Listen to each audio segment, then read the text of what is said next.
Assalamualaikum warahmatullahi wabarakatuh. Perkenalkan, saya Sudeca Sulaiman dari kelas 11 IPA 2 akan mempresentasikan materi pelajaran 10 tentang bahaya HIV atau AIDS.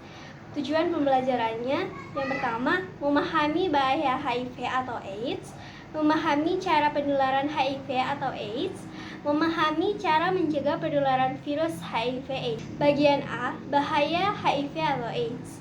1. HIV/AIDS di Indonesia. Penyakit HIV atau AIDS sudah hampir menyerang seluruh dunia. Bahkan penderita HIV/AIDS di Indonesia cenderung meningkat. Yang kedua, asal-usul penyakit HIV atau AIDS. HIV merupakan virus yang menyebabkan penyakit AIDS. Penyakit AIDS menyerang sistem kekebalan tubuh. 3 tahapan-tahapan HIV menjadi AIDS, yaitu pertama, tahap awal infeksi HIV, 2 tahap tanpa gejala, 3 tahap ARC atau AIDS-related complex, 4 tahap AIDS, 5 tahap gangguan otak atau susunan saraf pusat. Penyakit ringan seperti influenza akan menjadi semakin parah jika menyerang pengidap HIV atau AIDS. Rasa lemah dan lesu yang dapat menurunkan daya tahan tubuh merupakan salah satu tahap awal infeksi HIV. Bagian B, cara penularan HIV atau AIDS. 1. HIV atau AIDS dalam tubuh manusia.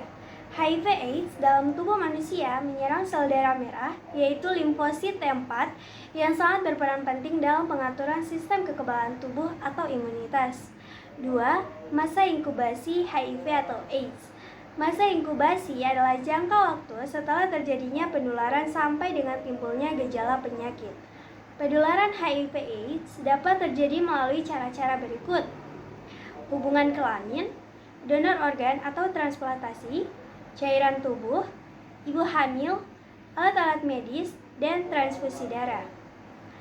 Yang ketiga, gejala awal terinfeksi virus HIV atau AIDS. Ketika HIV dalam masa inkubasi, perlahan-lahan kekebalan tubuh mulai mengalami penurunan. Gejala-gejala fisik mulai terlihat seperti demam, badan cepat lesu, nafsu makan menurun, dan lain sebagainya. Keempat, kelompok berisiko tinggi terkena virus HIV atau AIDS. Yang pertama, homoseksual, sekelompok orang yang menyukai hubungan seksual sesama jenis. Yang kedua, hyperseksual, kebiasaan berganti-ganti pasangan. Yang ketiga, biseksual, dan yang terakhir yaitu yang keempat, pecandu narkoba. Bagian C, cara mencegah penularan virus HIV atau AIDS. 1. Pencegahan HIV atau AIDS. Yang pertama, selalu menggunakan jarum suntik steril dan baru ketika melakukan penyuntikan. Yang kedua, selalu menerapkan kewaspadaan mengenal seks aman atau hanya berhubungan seks dengan pasangan yang sah sebagai suami istri. Yang ketiga, jika ibu hamil positif HIV, sebaiknya diberitahu tentang semua resiko dan kemungkinan yang akan terjadi pada dirinya atau bayinya. 2. Obat-obat HIV atau AIDS. Yang pertama, AZT, obat yang diperkirakan mampu menahan perkembangan virus dan mengandung efek samping. Yang kedua, DDI, obat yang mampu menahan reproduksi virus AIDS dalam darah.